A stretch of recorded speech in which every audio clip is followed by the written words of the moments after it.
and things that I'm passionate about that I really want to do, and how do I dismantle the obstacles that I might have to there. That wasn't a conversation that I had with myself for many, many years. I don't think I had the ability or the depth for me to have a conversation like that. And that was to my detriment. And through all of that, I would say my mental health suffered, and it exacerbated any existing mental health challenges because I, unbeknownst to myself, was effectively spiraling into this space where not being happy was becoming normalized. Every L podcast. Every L podcast. Welcome, ladies and gentlemen. I'm your host, Matt Brown, and you're listening to the Every L podcast. Each episode, we'll have a different guest come on and talk about when life hands you an L, is it really a loss or is it something else? Because not every L's a loss. So sit back, relax, or do whatever you guys do to get comfortable as we get into this. Let's go.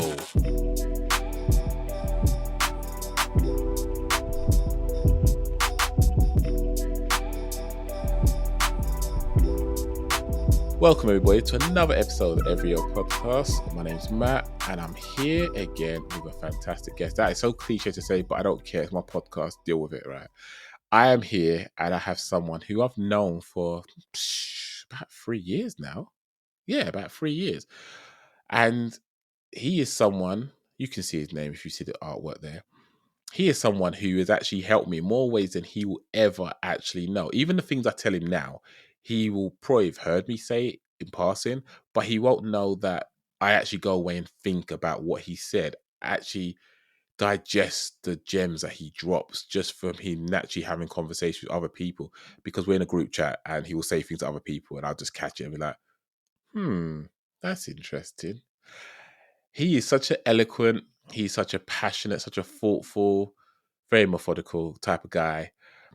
He can come across quite stern, but that's like the angry black guy vibes you give off.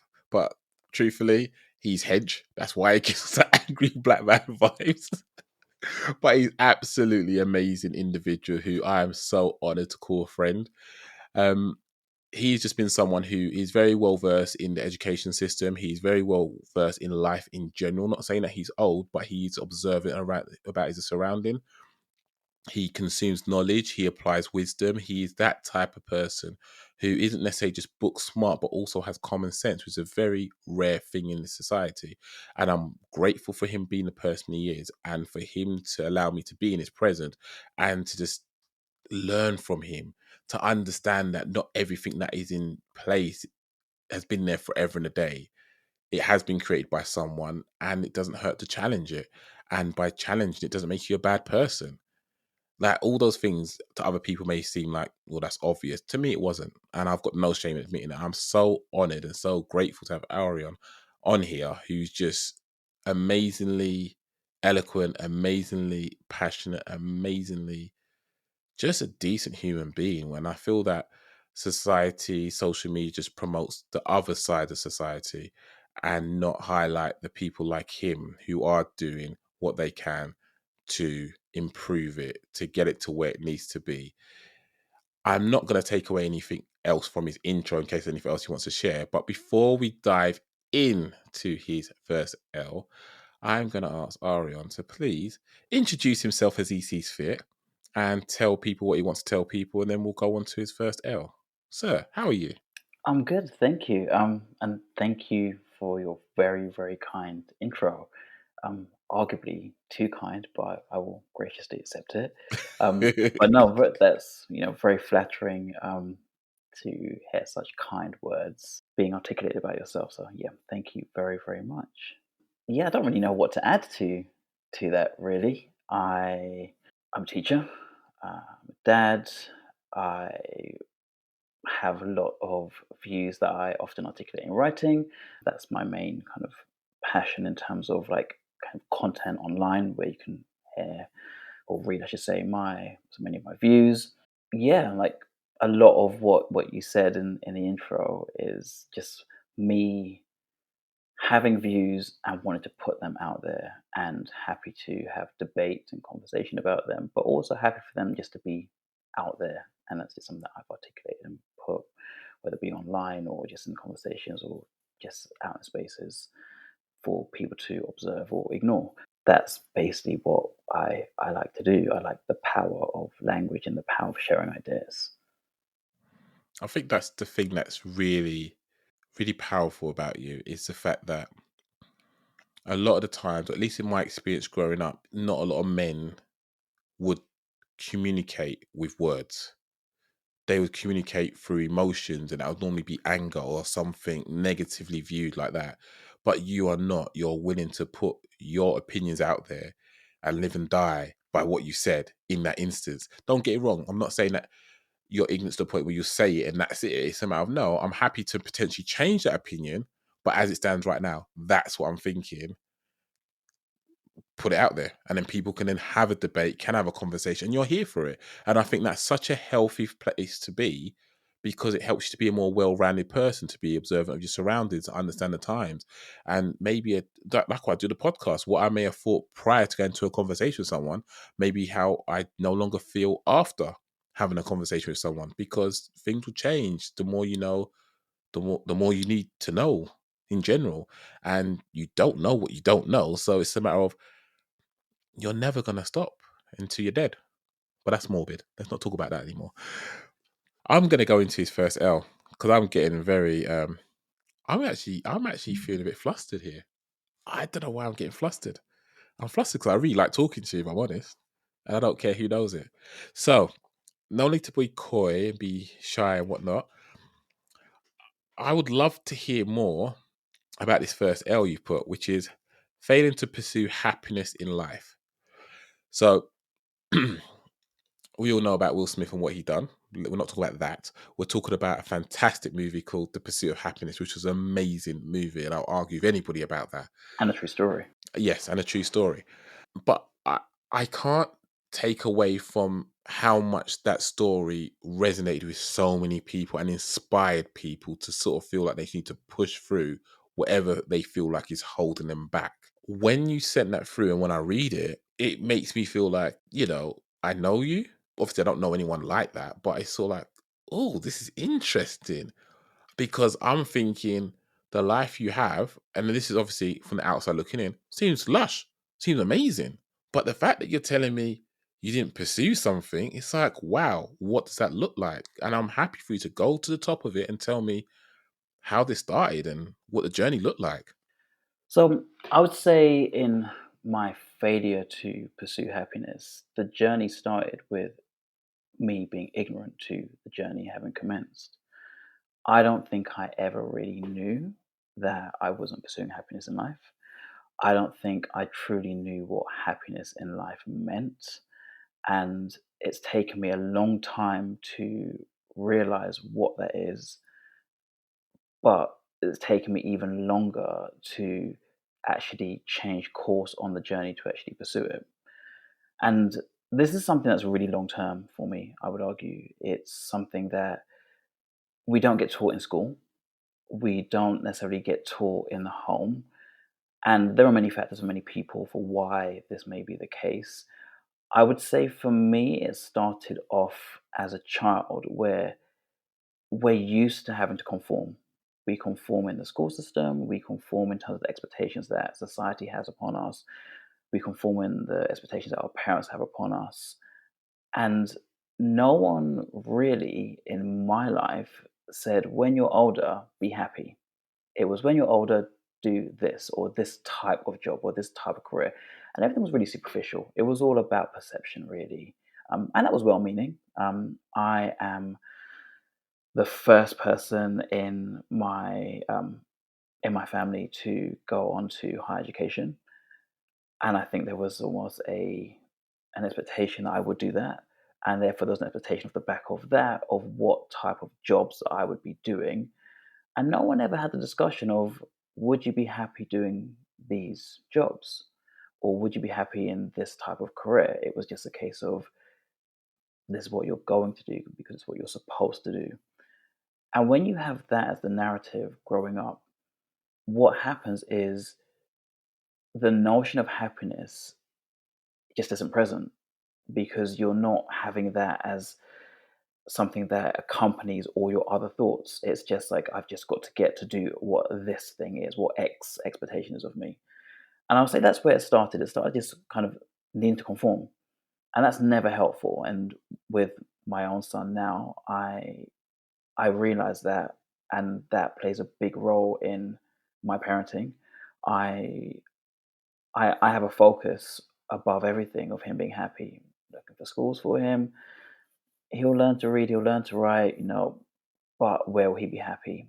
And it's now become such a significant factor in everything that I do with regards to people that I'm close to and people that I care about, my family, and less so, but increasingly so now, myself.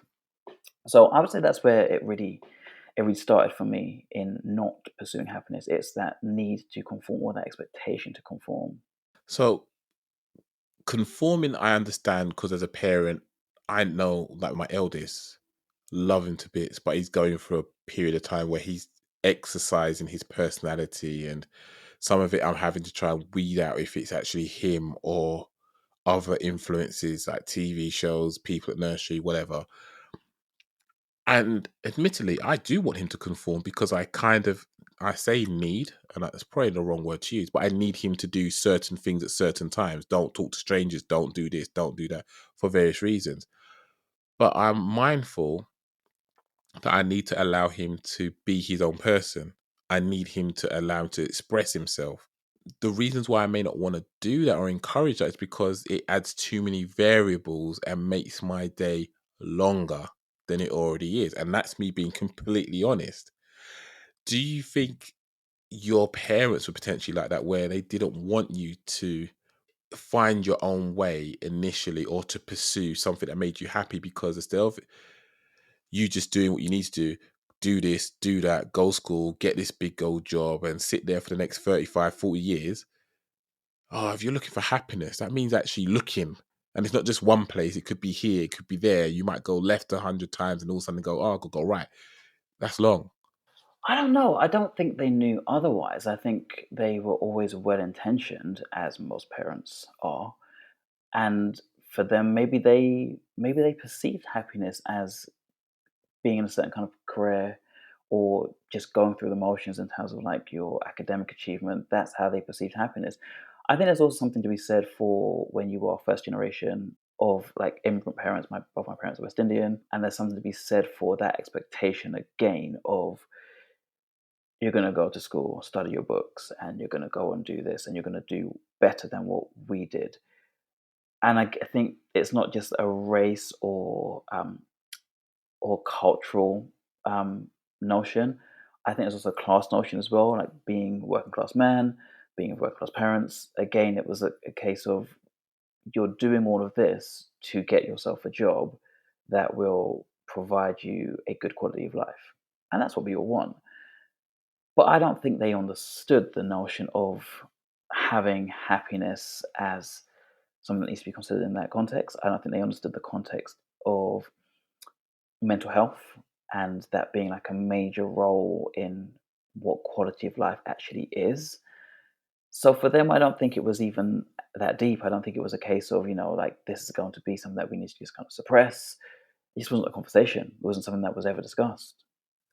I find it interesting that, and I could be completely ignorant about it, but as you grow older, you learn more, you see more, you understand that what you're taught, you kind of have to unlearn a couple of stuff because it's like that's not right. So hearing what you just said there, I'm thinking, well, your parents are getting older, so they must have understood that they might be doing jobs that they don't particularly enjoy. So they'd want to encourage their children to enjoy what they do, because otherwise you're either going to be sitting in a hellhole that you're not enjoying, and whether they can articulate the word in mental health or not, they're going to know in their spirit or in themselves they don't feel comfortable or don't feel right. Do I want that for my children? That's the part where I'm interested to hear if you think your parents ever challenged that school of thought, or do you think they just said, nope, that's it, they didn't know any different, go school, get an education, go get a good job? Yeah, I think it was down to that. I think for that generation, there was certainly a disconnect between job satisfaction. There was a disconnect between that and having good mental health and what quality of life actually meant. And for them, being happy might have been seen as, well, you're happy you can pay your bills. You're happy you can afford what you need to afford. You're happy that you have elevated, whether it be socially or academically, more so than the generation before you. I think that's how they saw happiness in very crude terms, and in terms that I would say probably didn't really articulate themselves even internally. So yeah, I just think there was a massive disconnect with what that would look like that they couldn't, even if they wanted to. Now, I would definitely stress that they wanted me to be happy per se, but I don't think they had the ability or awareness as a product of people from their time and from their background to understand what that actually meant and to shape that for anyone around them, because it was a different time. And when you look at the world we live in today, we are more aware. Our jobs are in many ways more demanding in terms of the lack of work-life balance that exists in modern day workplace. That wasn't the case then. So you could still derive some happiness from the rest of your life. You fast forward a number of years, we in this current generation, we don't really have the opportunity for that because there's so much that goes on. There's such a lack of work-life balance. There's such a demand on us if we have children. There's such demand on us more so than there was back then, that we have to become slightly more aware of the pursuit of happiness because we have less time to be happy, which they arguably had more time to do. The notion of having a 9 to 5 doesn't really exist. Not many people who kind of clock in, clock out. Most people have demands on their jobs that are just part and parcel. They just know that's what it's going to be. In my profession, I read, I think it was at the weekend, there was a leaked report that teachers regularly work in excess of 12 hours. And I found that quite amusing because it's not a leak, because it's common knowledge that that is the case. And that's not just teaching, that's in so many different professions. Like so many of my friends, family, like we have demanding jobs. So for us, we're scrambling to get happiness because there's so little time in the day for us to find ourselves any modicum of it. Whereas back then, there was more of an opportunity. There was arguably more of a work-life balance where you could actually find that. So when you did grow up or go into education and learning that you have to go and do this job, that whatever the job is, just a good paying job that will keep you as a working class man, when did it sort of trigger that I should be looking for happiness? When did that happen? It didn't. It didn't for a long time. It didn't. I think the initial thought was I had conflated happiness with what I thought I should conform to. So if I could get a certain type of job in a certain type of field, I say for a certain type of pay, but all of these things, that's what I thought happiness was. And I never questioned it. I didn't have the ability or the awareness, or I didn't have the conversations internally or with indeed with others for me to even question, well, what is happiness? What is pursuit of my passions? How happy am I? And I think often in life we convince ourselves of our happiness. We convince ourselves that we are content in what's happening, and we create these narratives around that. And sometimes that's based on what we've experienced today. Sometimes that's based on us being in denial as a coping mechanism because we aren't happy, but we feel we have to present and portray this image of we are happy with the way things are. And I think for me, it was really a bit of a mixture. I don't think I questioned it, but I think I was like, well, I'm taking some boxes here in what I think I'm supposed to be doing. So I'd only have these kind of fleeting moments of like, okay, maybe I'm not happy with this. And I don't think they were ever sufficiently holistic in terms of me actually saying, let me take a step back and look at my life. It's not just about work. Work is part of our lives and it's a significant part, but it's not everything. it was just generally, where do I find things that I'm passionate about, that I really want to do, and how do I dismantle the obstacles that I might have to there? That wasn't a conversation that I had with myself for many, many years. I don't think I had the ability or the depth for me to have a conversation like that. And that was to my detriment. And through all of that, I would say my mental health suffered, and it exacerbated any existing mental health challenges that I had, because I, unbeknownst to myself, was effectively spiraling into this space where not being happy was becoming normalized. And that's very, very dangerous. And if you already have a predisposition to challenges with your mental health, that's awful. That's an awful, awful place to put yourself, because you're almost turbocharging your unhappiness in denying yourself and having the conversations and having the means to be reflective enough on what you should be doing to afford yourself that all important happiness. That's interesting. I'm sorry to hear you went through that. When you mentioned, it turbocharging it feels like you're adding fuel to the fire that you didn't even know was burning in you. 100%.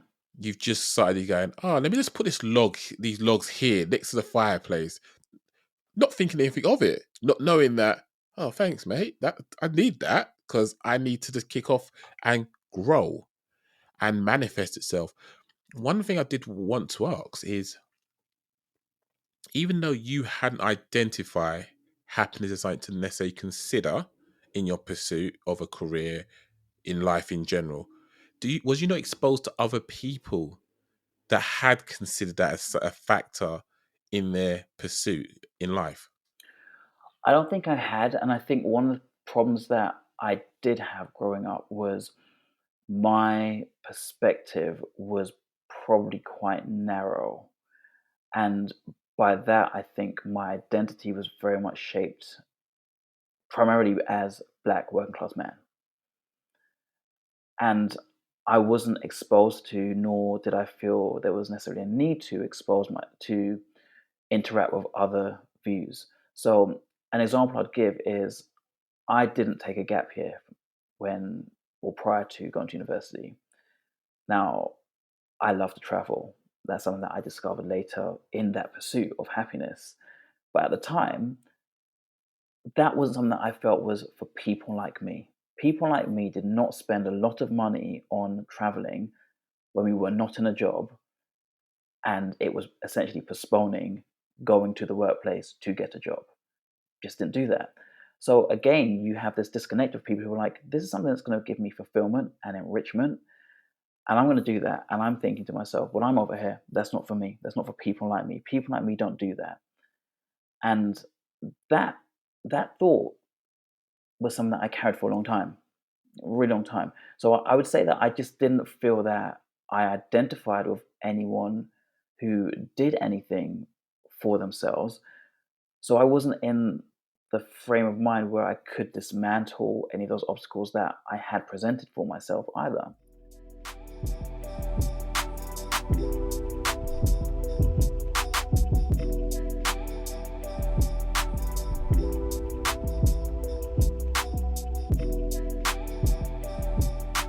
And also, to be fair to myself, I imagine the means as well, the means to do so.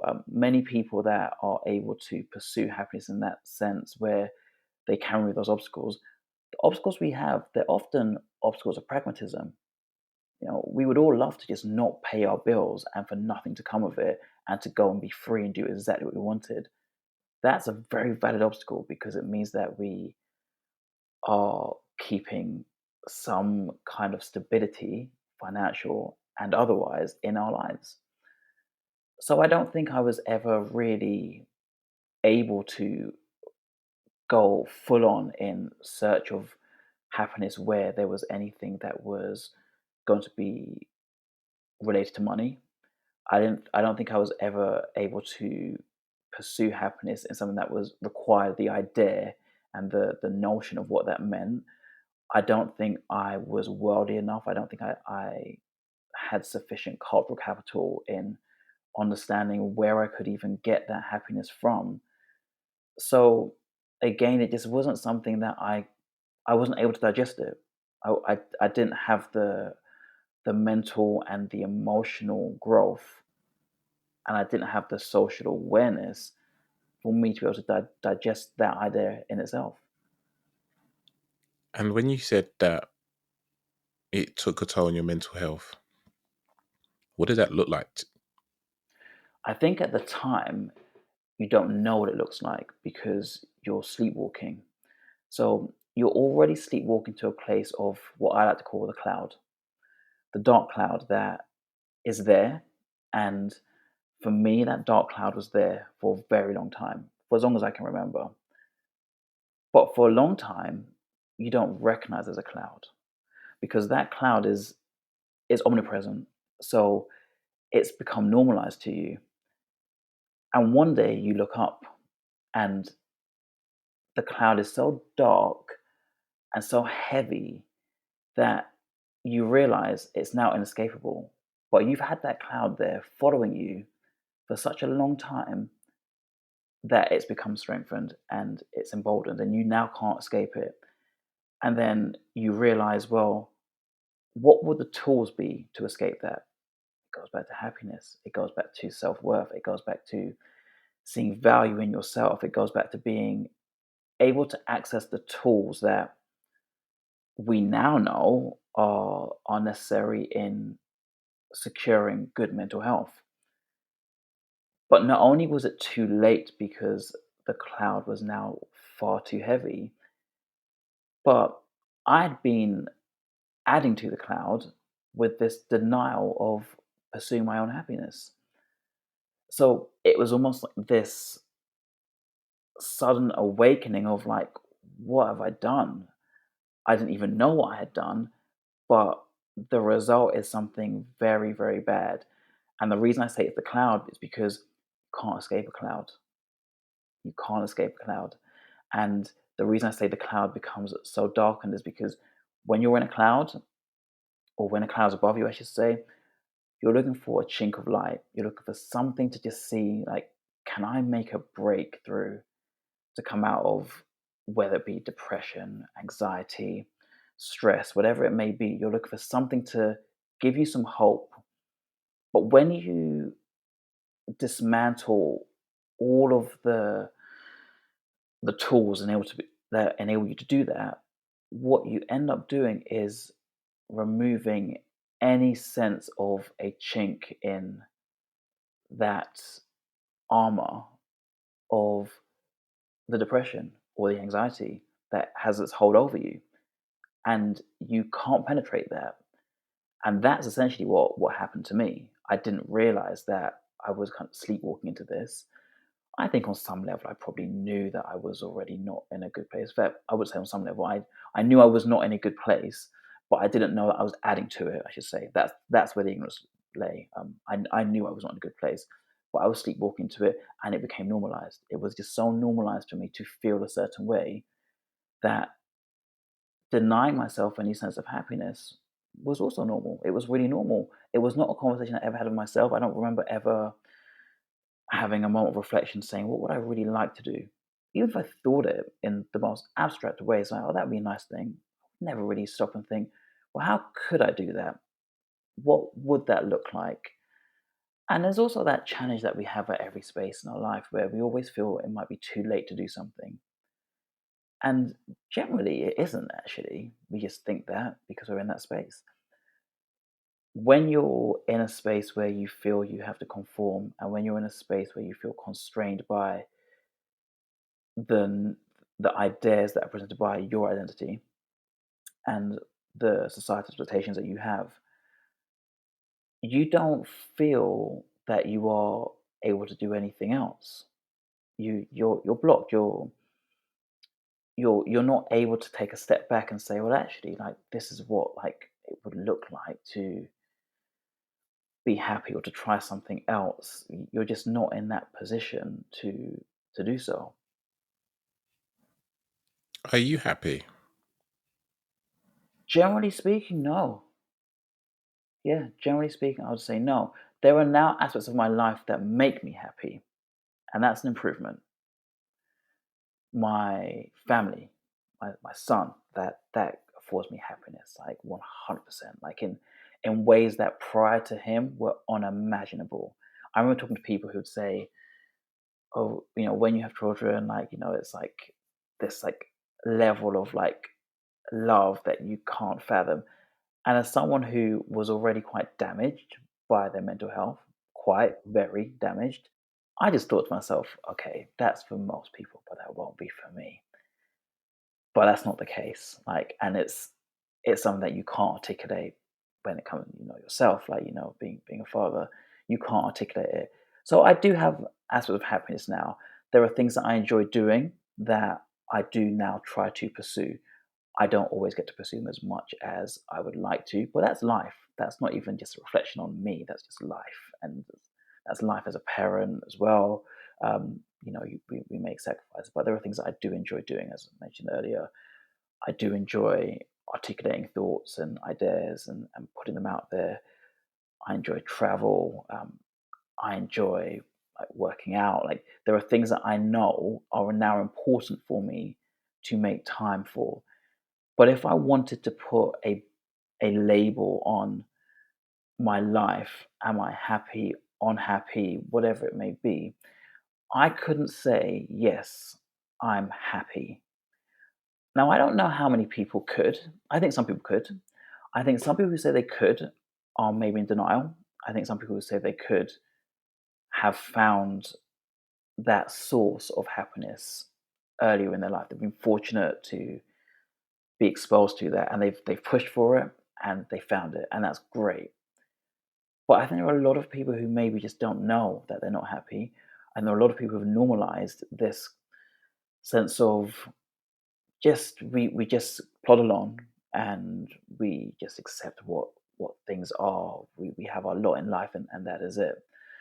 And I say that I would not consider myself happy, not to elicit any kind of pity but more to say there's almost a positive, and this is where the L is a learning point. Recognizing I'm not happy means that I'm able to recognize what I might need to do to move towards that. Now, I don't know if I or indeed anybody can honestly say they'll ever get to this point of I'm now going to be eternally happy. I think life doesn't present itself in that way, and that's okay. But what I think it is important that we do is we try to find what can afford us happiness, and we move towards that in small ways and in big ways. And that might be different things for different people. And that's very important as well. Not everyone's perception of happiness is going to be the same. And again, that's something that I've learned that that's great for the next person, but maybe not great for me, and that's okay. But recognizing that you're not happy, but more importantly, recognizing what can move you towards happiness. That to me is the most powerful part of my personal journey in failing to pursue my happiness. I know, not fully, there are still things that I don't know what would make me happy. I'm still on that journey, but I know there are certain things that I do enjoy, and I shouldn't deny myself those things, and I should pursue them where I can, and I should continue looking to see, well, where else can I find this happiness? And I see the happiness, referring back to the cloud, as almost the cloud is blocking the happiness, and I need to keep searching to find like this vague image of, oh, there might be some happiness there. And sometimes you might search for it, and you search and try and put your head through the cloud, and you're like, it's a false promise. It really wasn't what you thought it was. But you have to keep searching for it. That to me is the most important thing. And you have to also just recognize, like you asked as such a poignant question, are you happy? And if you're not happy, the search has to continue and the journey has to continue. Appreciate the honesty there. Two things I want to allude to real quick. And you call it a cloud, I call it a shadow. Just because I always say wherever there's a shadow, there's a light source. And if you keep looking, you'll find a light that's casting a shadow. And that's only because of places that I've been when I've had depression and I've had to think and break it down into a way that makes sense to me to be able to hold it, to be able to not let it dominate my life anymore, but I can sort of look at it as and when I want to look at it rather than that's all I see.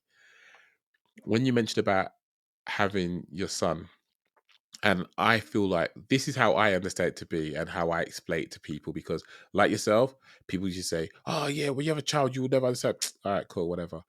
And especially when they're like saying, I always say to, "What's your, if you got how many children you got?" "Oh, I've got 3." "Okay, which one's your favorite?" "Oh, I don't have a favorite." "Okay, cool. Which one at least annoy you?" "Oh, no, it's not like that. No, no, no. It is that simple." It really isn't that simple, bro. I'm telling you, it's not that simple. I love all my babies, but I liken it to, and I did hear it from, I think it was a book I was listening to on Audible. I'm not sponsored, and it was, if someone's colorblind and you tell them about this color, this shade, and the rest of it, and they can't see those colors, they're not missing anything. They don't know any different. So as far as they're concerned, they're living life, they're happy, they're cool. All of a sudden, you give a pair of glasses that let them see every color going. They now feel slightly deprived because they can now see it. But prior to that, they had no idea, nor did they care. Not having children, oh yeah, cool. These kids are cool. I can bounce up and down. Here you go, take them back. Bye. But before I give them back, here's some sugar. Have a lot of sugar. Bye. End friendship forever. When you have your own child, you're like, oh my gosh, how have I got this energy, this love, this undying compassion for someone I just met? Like, where has this come from?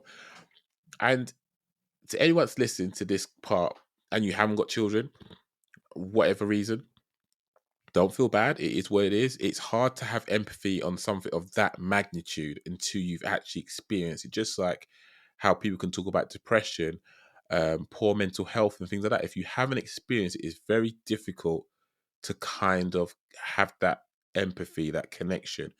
Another way I probably liken it, and this is very bizarre me saying this, but I remember I was raised up in a church environment, and there was the Passion of Christ came on way back back in the day, and Jesus was getting whipped, and people were like, oh my gosh, this is horrific.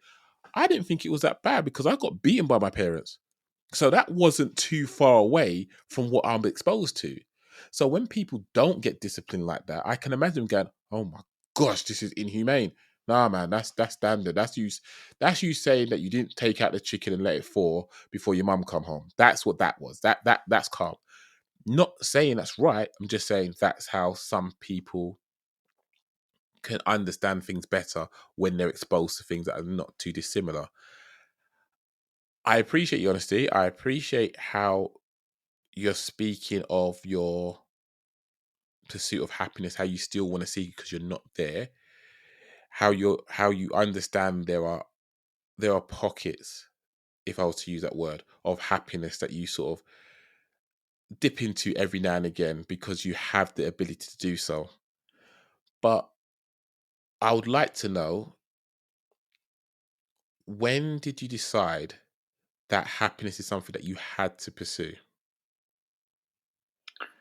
I think that probably came around when I realized that my mental health was not in a good place, but not at that exact point. After that, it came as part of the the work done in looking to repair my mental health.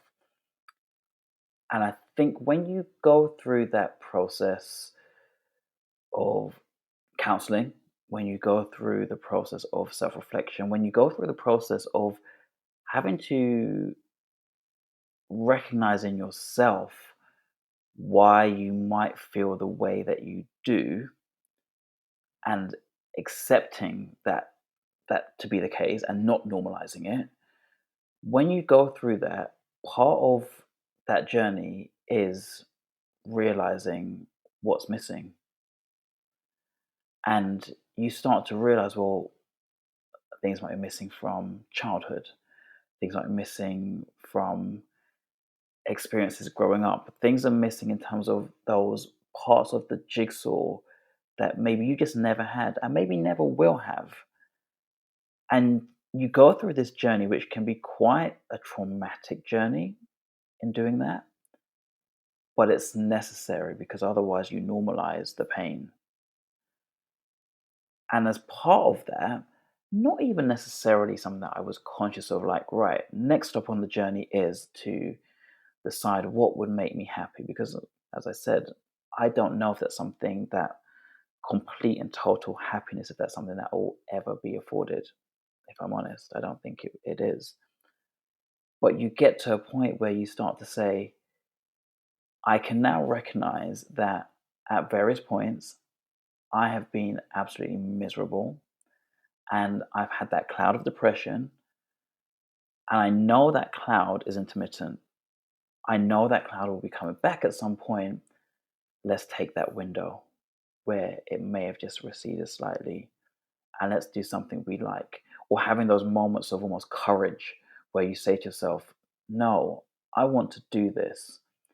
And part of my journey in addressing my mental health, which is by no means complete, but part of my journey has been to recognize that there are things that I should really do for myself because I've been denied them for such a long time. In the same way that I've denied myself happiness, it's not necessarily me that's denied it per se. Depression could have denied me happiness. It could have been my anxiety that could have denied me happiness. There were all these other challenges and experiences that you have when you do have a problem with your mental health that present the obstacles.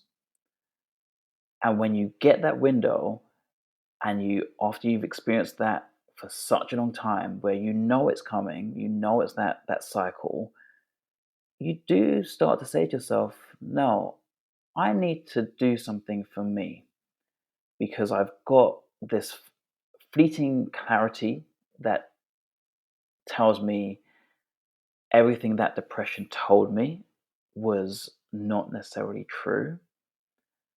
So now I need to take the opportunity to make good on what I do want to do. And it's not always possible because you can't control that cloud. You don't know when it's going to come back in. It's typically irrational in terms of its movement, its behavior. I say it's irrational. Sometimes it's really rational for the cloud because the cloud preys on those moments when you're at your weakest and most vulnerable.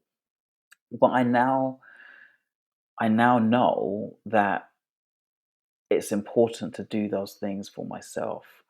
So I'd say it came through that journey. It came through that journey of recognizing, yeah, like I I should do this. And I think also the other thing that came from it was recognizing that when you do so many things and you're feeling you're doing them to conform to society, conform to expectations and the desires of others, you don't necessarily recognize that in maintaining that stance, that's also denying you happiness because you're doing things for everyone and everything but yourself. And you have to come to a realization of maybe I need to put myself first because really and truly, how many people really care about what you conform to? No one's going to care about that. One of my favorite films is A Bronx Tale. I don't know if you know the film. No, I've not seen that yet. Really recommend it. I won't give any spoilers, but there's a line that from the first time I watched the film just resonates with me, and the protagonist says, "At the end of the day, nobody cares. Like nobody cares." And I was like, "Yeah, nobody cares."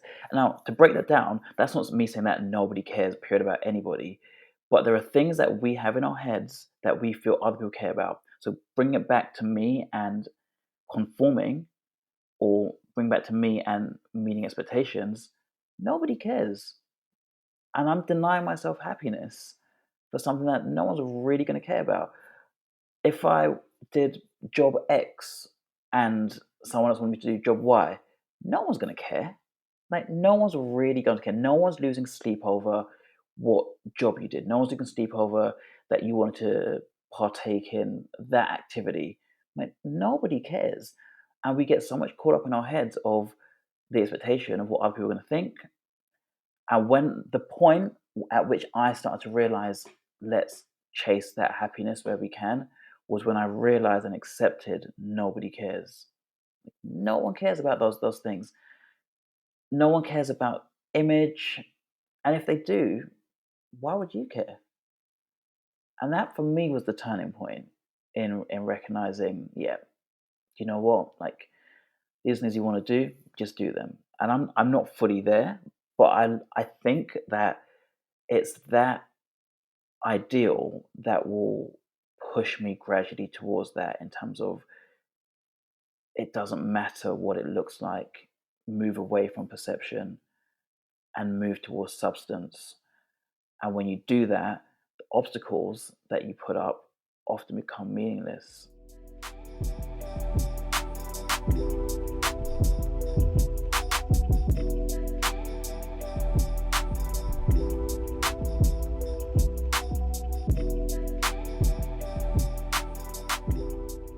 It's like, was that really an obstacle?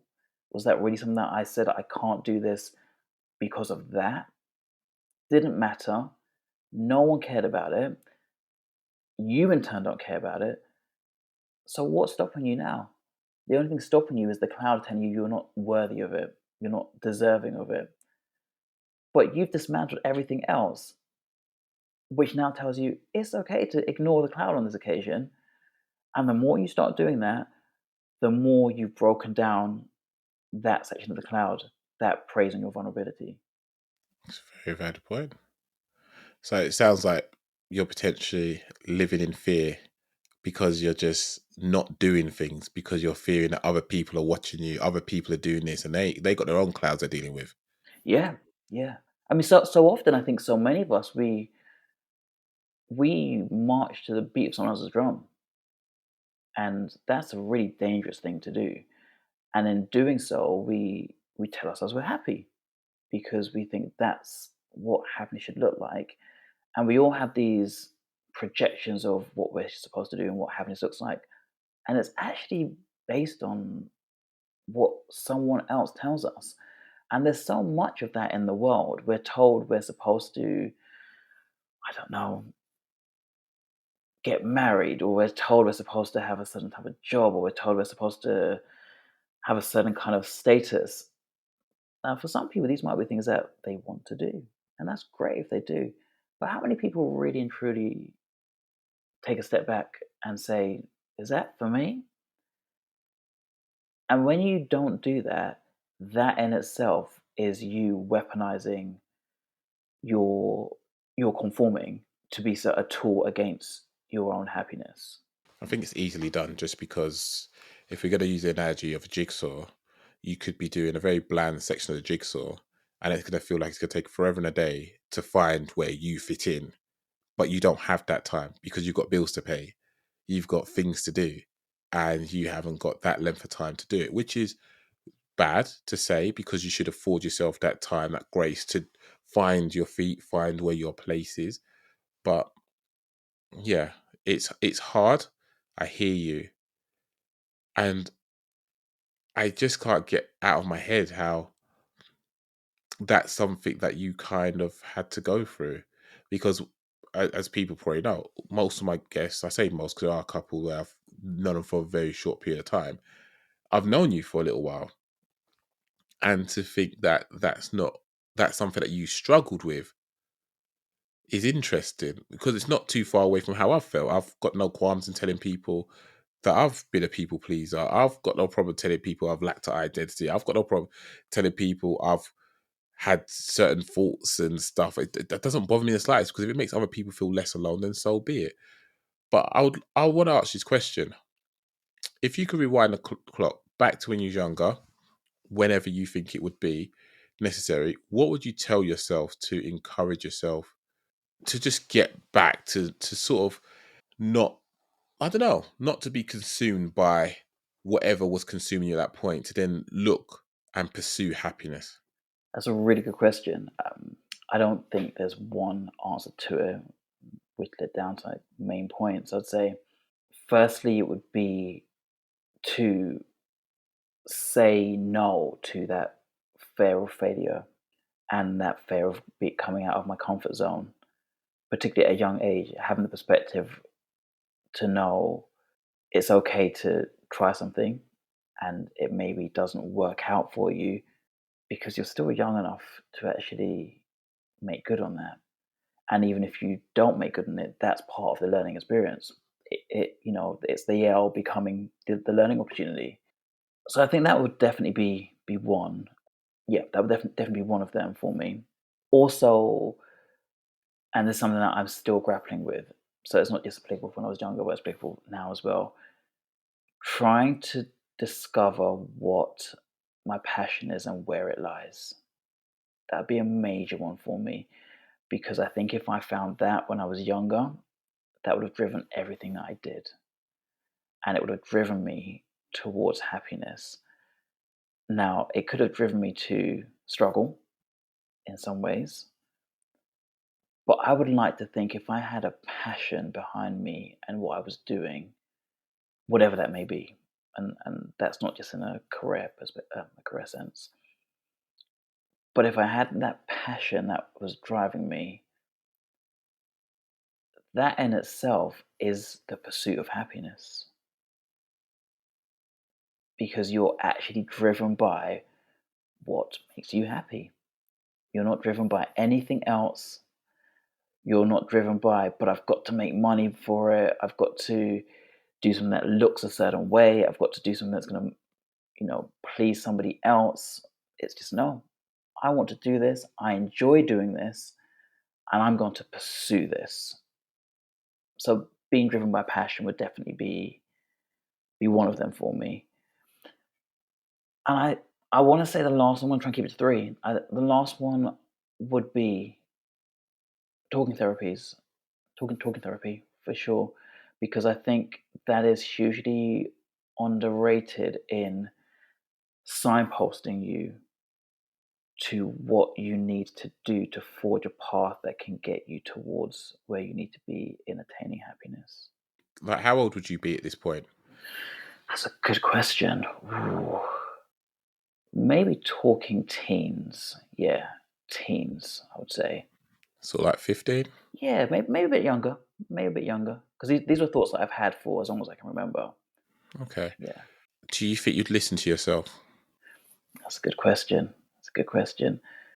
With the mindset I had at the time, no. Like you said, with the example of the jigsaw, you don't know any better. You don't know any better, and you therefore aren't able to accept or respond in the way that you need to, because you just haven't got the experience and the perspective to do so. So I might not have listened to myself. Conversely, it was never a conversation I had with myself. So how do you think you'd have to present that information to the younger version of yourself to help you understand these three key points that you feel are relevant to say, this is what you need to do to pursue happiness? The main one, it's always predicated on passion. And I think I'd present it by saying, these are things that you're really passionate about. This is what you're really interested in doing. This is what you really enjoy. Why wouldn't you want to make that a feature, a significant feature of your life? And I think if you can push that message, whether it be to my younger self, now, for anyone else like listening to this, if you can push that message of what is it that I'm passionate about and makes me happy, it's very difficult to ignore. Now, when you're in the cloud will do everything to distract you from that and to just flummox you in a way where you aren't able to fully appreciate that. But if you keep beating that drum, the cloud is intermittent. And when it subsides, you're like, yeah, I really do like that. And I do enjoy doing that. And I feel good when I'm doing that. So why wouldn't I try and do that? So do you think a sit down conversation with your teenage version of yourself would be like, all right, cool, I get you? Or would you need to be shown it? Do you think you'd need to be exposed to it? Maybe showing it. I mean, I was very stubborn. I still am. So there's a good chance I would have ignored it. But at least it would have been something that was tried. For me, that conversation didn't take place internally. Uh, that was not an internal dialogue that I was able to have with myself. I didn't know any better. better. And I think for most people, it's probably the same. Hindsight is great, and one of the cruel things, if you call it that, about youth is that we have all this energy and we have this time on our hands, but we don't have the experience and the foresight to know how to use it appropriately. And we get there at a point when, I don't want to say it's too late, but where we've squandered years and years not taking that stance. So I don't know if I would listen to it, but that is how I would have tried to present it. Fair enough. So you're saying that it's not an L, but it's a lesson? Yeah, it's a lesson and an ongoing one at that. Yeah, it's an L for sure, because there is a loss. As I've lost years to that mindset, and the opposite of a loss being a win, I haven't won yet, and maybe I won't win, but I can still claw something back. And that's what the L in the lesson is, because it's that ongoing lesson of, okay, we recognize this, let's claw back as much as we can. But then even though you've lost some stuff, you're not starting from nothing. You're starting from a place of experience. You have that greater empathy with a multitude of people. There is that phrase that says you could either go fast in the wrong direction or you can go slow in the right direction. And it sounds like a lot of us, or at least you and I can identify, we was going fast in the wrong direction because we had all the energy, all the time on our hands. Yep. And when you get to a certain age of your life, and I guess you could call it woke if you want to, you suddenly realize it's not a stopwatch anymore, it's a timer. You're like, oh, okay, I don't like this one anymore. Because you're mindful that your time here is finite. You're not here for a long time, you're here for a good time. And you need to make sure whatever you do, it has purpose, it's something you enjoy, and hopefully it's something that you are going to be so passionate of, whether you make money or not. That is what you're here for, and that's what you're claiming as your own because it's yours.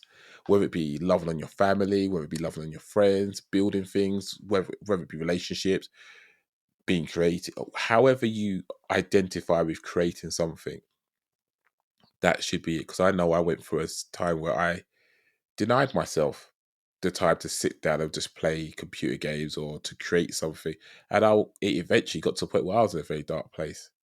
So I now afford myself the time to do this because I know it's good for me to have these conversations, to create the artwork, to create the show notes. That is who I am. And I protect my peace wherever possible. I'll ask you, because I know we've got another L on here, and I'm interested. The feeling of not being good enough. This is coming from a guy I look up to, and he's telling me he don't think he's good enough. This is interesting. That's been another really long-term feeling. Yeah, not being good enough. And I don't really know where it came from. I'm not sure when it started, but it's something that I definitely feel in various aspects. I think when it first started, I felt in many spheres of my life there was somewhat of a glass ceiling. And again, similarly to the previous L, it comes back to identity. My main identity is black, working class, male. And for both of those identities, we are often subject to the lens of others of what that should be. And sadly, that has often been a very low glass ceiling. So when you've got that projected by the people and the spaces and the echo chamber, even, that's what you should be aiming for, you start to have lower expectations of yourself. And then when you enter spaces where you feel, oh, I've kind of gone a little bit further than I'm supposed to, you start to think you're just not good enough. That because you feel, I shouldn't belong here, I shouldn't be here. And that's something that I've experienced on many occasions in my life. When did you learn that? When did you identify with that? What age would you say roughly? I'm not sure what age. I would say maybe it started maybe mid to late teens of that sense. I would say in my late teens it was something that was there, but maybe just kind of running in the background more of an acceptance as opposed to a more conscious thought.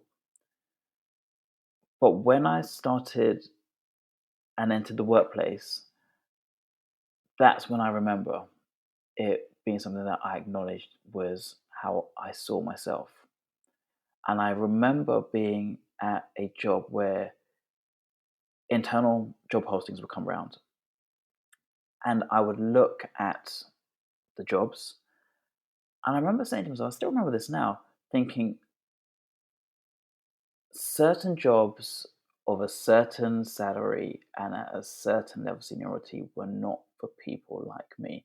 And I remember I can see myself where I was sitting when I articulated that thought in my head. I know the workplace, like, yeah, it's vivid to me. And my subsequent thought, not in the immediate sense, but my subsequent thought that started to check myself over that was I started to see people that were in those jobs that I felt were not spaces that I could exist. And I thought, why am I seeing them as better than me just because? I started to question it. I started to look at other things outside of the workplace and start to think, well, if I might want to do that, why should I feel that I can't do that just because? I started to question it. So it kind of it started in the background, but I would say kind of first encounter in the professional space is when I really started to think and articulate this internally. Like, yeah, I'm not good enough for this. This is not where I'm supposed to be. And if I am, then I fooled everyone. And I think that's where I would say that I definitely suffer with imposter syndrome for sure. And I feel that's where it comes from. And being conscious of that now, I try and fight it a lot more, but it still exists.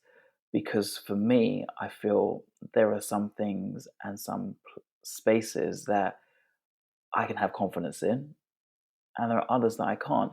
I've never been that person who is able to look at a job, let's say, for example, and go through a job spec and say, well, I can't do like a ton of those things, but I'm going to apply it anyway and I'm going to blag my way into it. I've got so much respect for people that can do that. I've got a really good friend who he's that guy. Like he will go into a space, into a room, and he's not scared of the failure if he gets called out on it. He's like, yeah, I'm going to believe it. It's almost like he believes it himself. Believes himself. I don't know if you've seen that Chris Tucker show when he's talking about Michael Jackson, and he's talking about when he's in the video for, was it Rock My World? I think, yeah. And he's saying like, I'm dancing away. I'm like, I can't believe I'm in the video. And like Michael says back to him like, believe it, Chris, believe it. Like this guy, like one of my day ones, like he is like, he will just believe it. He'll believe it himself. It doesn't have to be true. It could be fantasy in his own head. But I'm not that person. I can't do that. Like I lack the confidence and the self-esteem to feel that way.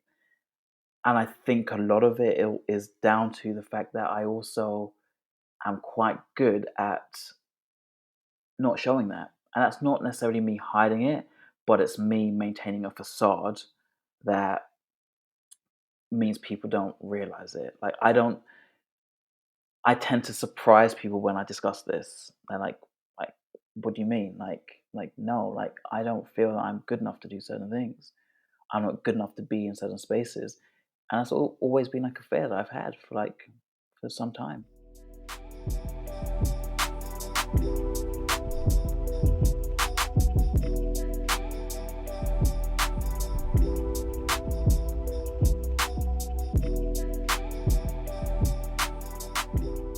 And is that because of lack of people that look like you there, or you just feel that your face don't fit, your stature isn't up to par with those people? What would you say are the factors that contribute towards that? I think my mental health probably has contributed to it, because then that lends itself to like kind of low self-esteem and not feeling that you can do that. Initially, I think maybe it was subconsciously, it was about not seeing other people that looked like me that I could identify with. I think that was something that played a role for me, because I just didn't. I couldn't understand how I could operate in a space if I hadn't seen other people who I felt I could identify with. So I think that was one. That was certainly one for me. Yeah, but the feeling of just not being good enough is hard to it's hard to pinpoint as to where that comes from, specifically, because also it can depend on different spaces. Like before my son was born, I worried, would I be a good enough dad?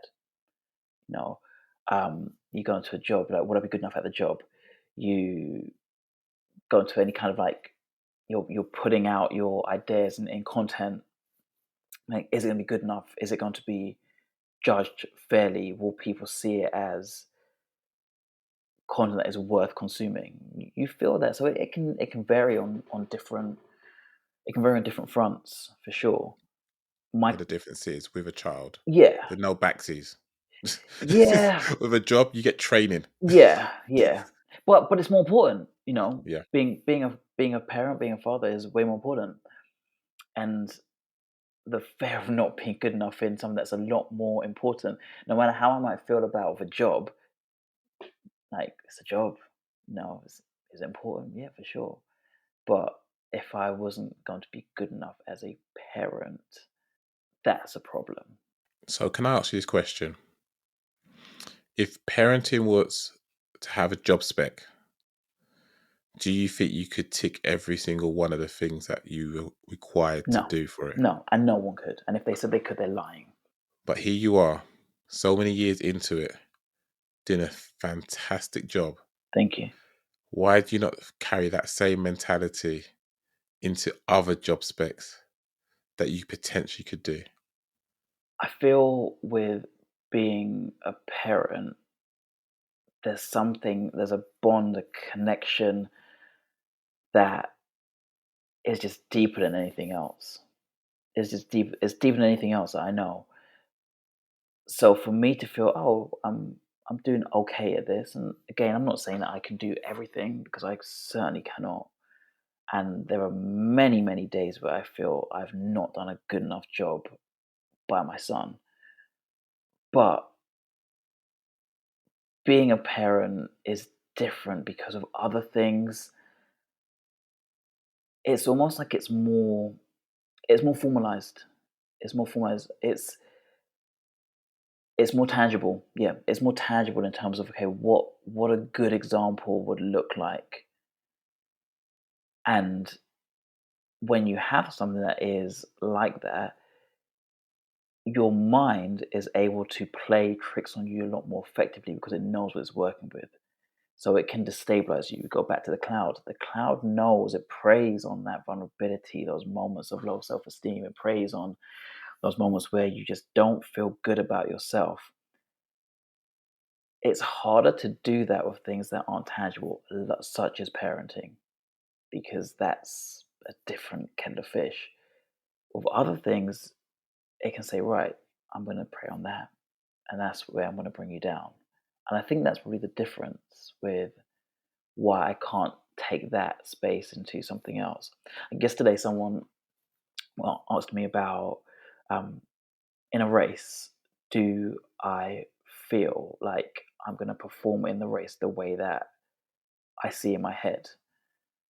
I'm like, yeah, I do. Now, that doesn't mean that I'm necessarily going to win the race, but there's a sense of, I know what I can do, or my head does, even if my body doesn't follow. I know what I can do. Therefore, I know what I'm intending to do.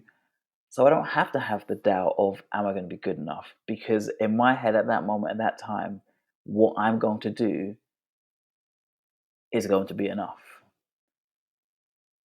When you don't have that sense of being able to visualize, this is what I'm capable of, because that cloud has thrown you off, it's very difficult to translate any thoughts you have into a confidence that wasn't there to start with.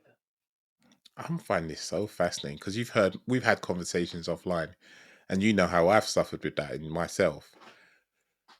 But hearing you say it is just like, okay, I knew I wasn't the only one that felt that way, but I guess hearing you say it's like, oh, so this is probably what it sounds like when you see someone who you feel like is so far more competent than what they allow themselves to believe. It's just like what you're saying and what I believe, two different things. But I'll let you feel what you're feeling. It's all good. You said about your friend having that belief. I know how, and people trust me, the way he is with everything in life, he's just 100 with it. He may not feel that he's doing the best he can, but he is definitely given 100% of what he can to a situation wherever possible. We all fall short. We're humans. It's acceptable. But I'm thinking, right, your friend in his head, that guy, I will talk and try and get that job because someone's got to do it. So why not me? You have your son. If that's not a reason to believe in yourself, I don't know what is. What is, sorry, because I'm thinking you put so much time and effort and energy into establishing and maintaining that bond with him. That's like, well, why wouldn't you want to show him? Because you said about example. Dad's here all the time. Dad suddenly decided that wasn't good enough. He went up a level or several levels because he wanted to show me it was possible. Do you not think that could be enough? And also, how many times have we seen people that have applied for a job? This is the job spec. They get into a job, it's got nothing to do with the job spec at all. Those two things, at the very least, your son seeing his dad elevate through the ranks because he wanted to, pursuing his passion, and you also knowing the job spec is just there for the sake of it being there. It's not really what the job is. If you understand what the job is, you can articulate how you're going to execute the job role. Do you not think these things could help you to carry that energy, to have that mindset to say, you know what, let me apply? They could, if we lived in a world where logic ruled everything. And one of the biggest lessons that I've learned from my mental health journey is logic doesn't always prevail. And if it did, we could look at, examples of like all of our lives and say, well, we've got this and we've got that, and that's great. And that's the evidence right there for why we can move on to do something else. But unfortunately, our minds don't allow us to do that. Our minds destabilize those thoughts because of what they do when you're not in a good space. And they block out the evidence, the valid evidence that we all have. Because we can all say, oh, we're not happy with something in our lives. And the next person who knows us could say, well, you've got this and you've got that and you've got this. And, what are you talking about? And I understand why people would do that. But your mind is so much stronger than that, that it's able to destabilize those very tangible pieces of evidence that you would need. And it knows that. And that's why it does it, because that's how it preys on just bringing you down. So do you still currently feel that you're not good enough? In some spaces, yes, but not in all spaces. Where the L has been something that I have learned from has been recognizing where I think I am good enough. In fact, no, I know I am good enough, and I will operate as such, knowing that I'm good enough. And that's not an arrogance, that's more of a being self assured and having confidence and having the clarity at that moment where the cloud isn't able to block that window of clarity for me to recognize, no, there's proof of this, that exists. And what I've found as well is that it's also been, I need to find that for myself and not for anyone else, or with the view to um, appeasing someone else based on their own views. When I look at the content that I produce, I don't write for anyone apart from me. It's great if people can engage. It's great if we can have online discussion or in-person discussion. That's great. But I feel with art and with content, you have to produce it for you. You have to produce it because you had an idea, a notion, a discussion, a talking point, whatever it may be, that you wanted to share and put out there in the world, whatever it might be. And you work so hard on it, and you work hard on presenting it in a way that reflects what your idea, your creation was when it was just a concept in your head. And to me, that's where confidence comes from, because I'm not working to do something for someone else. I'm like, I feel this is good enough. It's good enough for me. And if you're your own worst critic, that's what you need. You need to be like, this is good enough because I'm putting out what I want to put out. And I think that's a really important thing to do, to start realizing when you're doing something and recognizing, are you good enough? It's because you're good enough for yourself. Unfortunately, you need to have sufficient self-esteem and self-worth for that to be the case. And in many cases in my life, I've not always had that, at least not consistently. So what was a turning point for you? Uh, I think various turning points for me. One being where I just recognized that what I was doing, in whatever sphere it might be, wasn't bad. And you just almost had this epiphany where you're like, I'm okay at this. Like, I had that with like being a dad. You have those moments, especially in like the newborn phase, where you're like, we're all clueless. Everyone is. And we all muddle along, we're all making it up. But you get to that point where you're just like, my son's happy and we have something special. I'm all right at this. I'm not saying I'm the best, but I'm okay. And for someone like myself, who can be quite harsh on myself, saying I'm all right at this, that's progress. Yeah, man, it's a solid pass. At the bare minimum, it's a solid Yeah, pass. definitely, 100%. And that's one of my turning points. Also, at various points, highlighting or pinpointing, sorry, where I felt that's my thing, and not feeling I needed any kind of validation from anyone. Not that I've ever really been a validation type person or sort that, um, but not feeling needing felt validation or to be endorsed in any way. Those are other areas where I've had those turning points where I'm like, no, actually, do you know what? Like, I think I'm okay at this. I use the example of like when in a race, and I used to do some kind of middle distance, long distance running. I always have this thing where when I got onto the home straight, it didn't matter where you were on the home straight, you were gonna come after me. Like, I had that much confidence in my finish. It wouldn't mean that I'm winning the race. That's not at all. Yeah. But I just felt I would have an explosive enough finish that I had a confidence in what I could do. My mind would tell my body to do it. And maybe that's not the case anymore. But then it definitely was. And I felt like it's a bit like that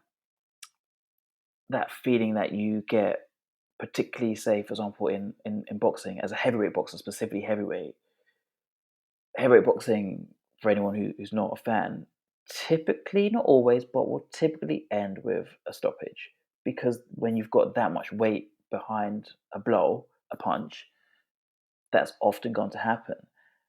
And when you are doing that to other people consistently, you get this air of invisibility about yourself, and you feel like I'm unstoppable now. Now, I've never experienced that, but what I have experienced is I know I can do X, and I've proven that to myself. So my turning point is you've done this before more than once. So you can do it again, and you will do it again, because the expectation, in contrast to the previous L, is now the expectation that you have within yourself. And it comes from a confidence and being assured of what you're able to do. And then parking everything else and saying, well, I suffer from that imposter syndrome of everything else. But with these few things, I'm good. So is that what you tell your younger self? I think this one would be a harder one to this would be a harder one to convince my younger self, for sure, because my younger self lacked exposure to anything that could refute that. This would be a harder one. It's what I would probably tell my younger self, but I think I'd have to tell my younger self it's okay if you're working towards being good enough for something, but that'd be a very hard sell. Very hard sell.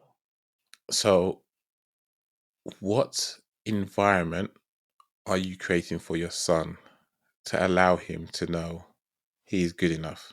I'm letting him realize that for himself.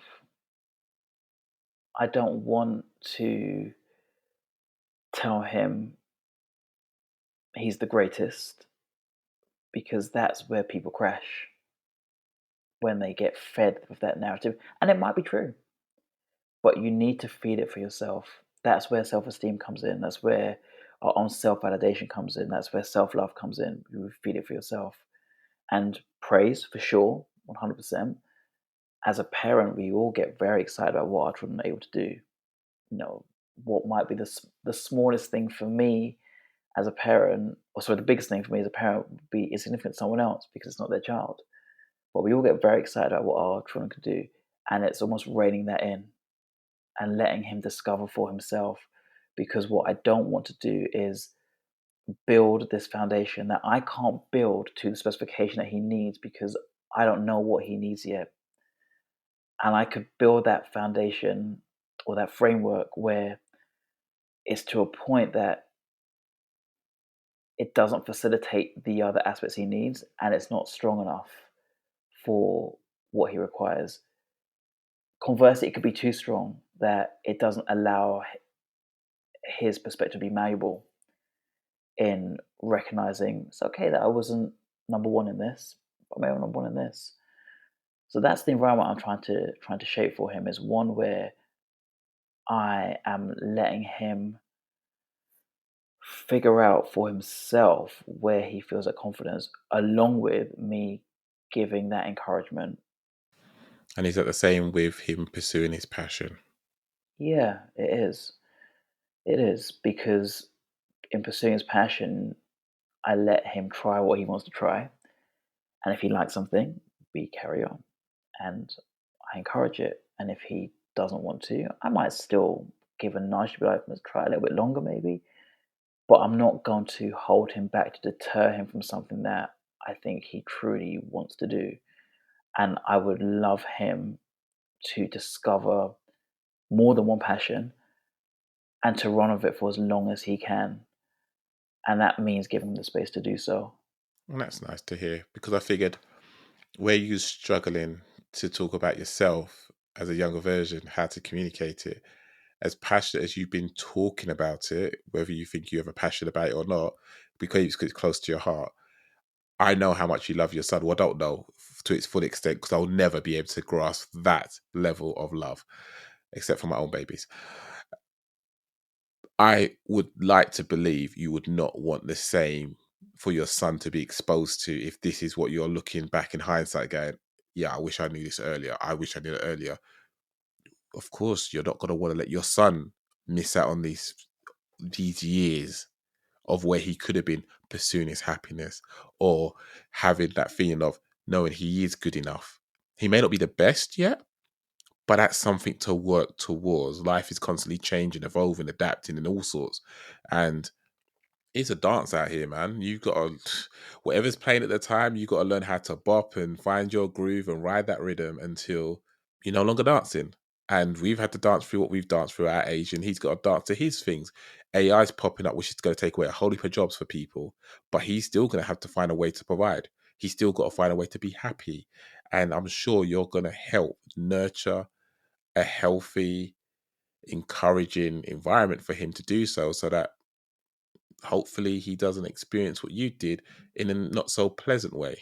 Not saying that you was raised in a toxic environment, just some things that you feel were missing that you felt I would have liked. Yeah, and trying to make sure that there isn't a predisposition towards that as well.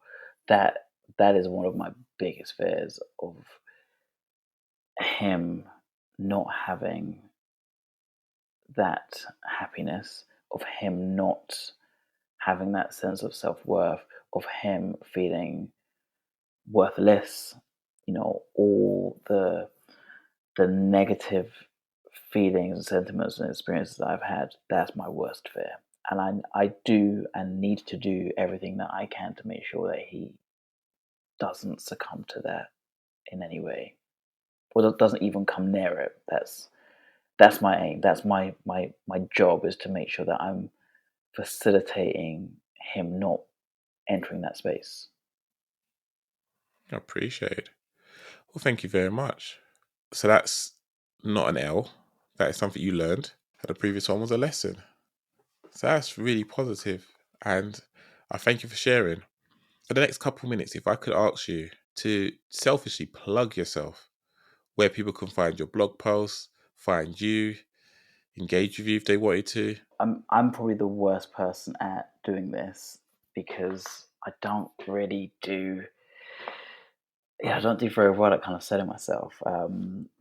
So in terms of any of my writing, if anybody wants to read my ideas, they mainly focus around kind of like social issues, politics, education, sport. Yeah, if anyone's interested, I'm on Medium. You can find me on I'm ALaw, so IAMALAW.medium.com. That's where I write. If you want to follow any of my rants, they're usually quite left wing. Matt's laughing because he knows. If I'm on Twitter, again, I am ALaw, and yeah, most of my political views can be found there as well. Also, plug of Beautiful Fatherhood, on the contributors to MFF, and obviously contributors to the book Dad, which if you haven't got, is a great book, great read. I'm not sure when this will go out, but Father's Day is approaching. Before Father's Day. Before Father's Day, so yeah, plug that as well. Yeah, that's really it, and a plug for yourself, for the podcast. I think it's a great platform for very organic and genuine conversations that don't get heard enough.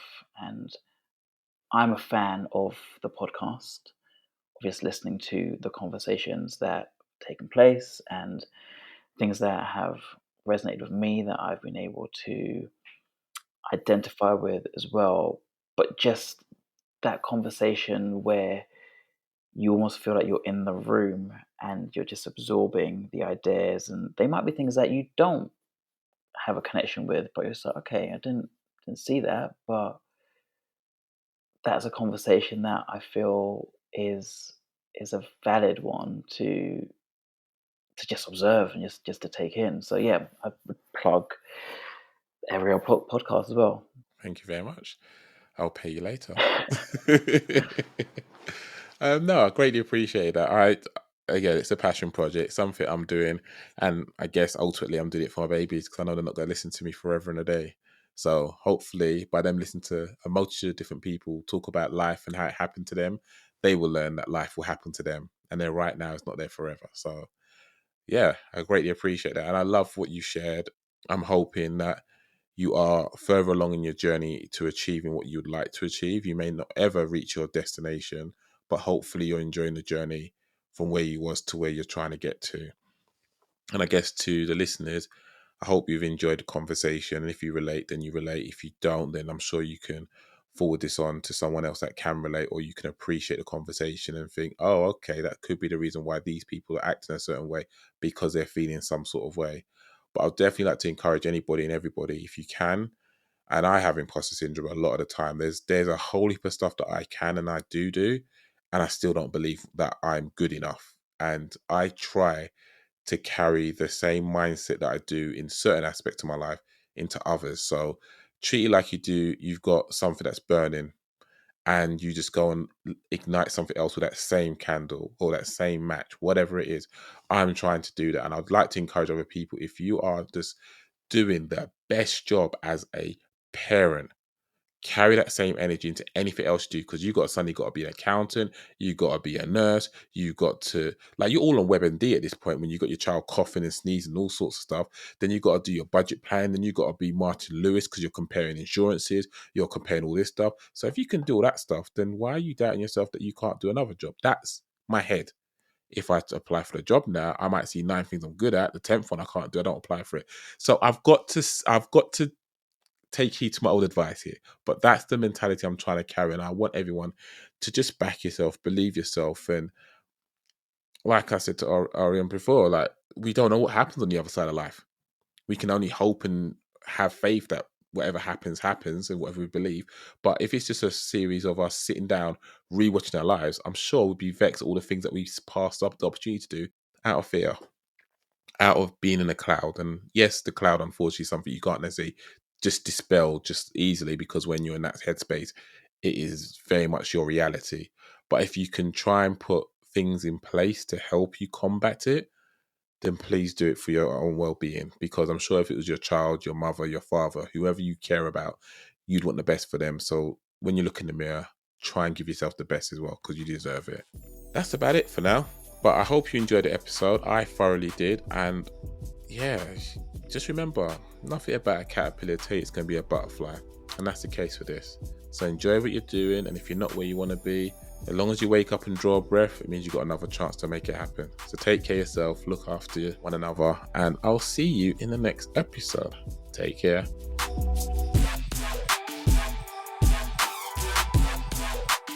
Every L podcast. Every L podcast. Every L podcast.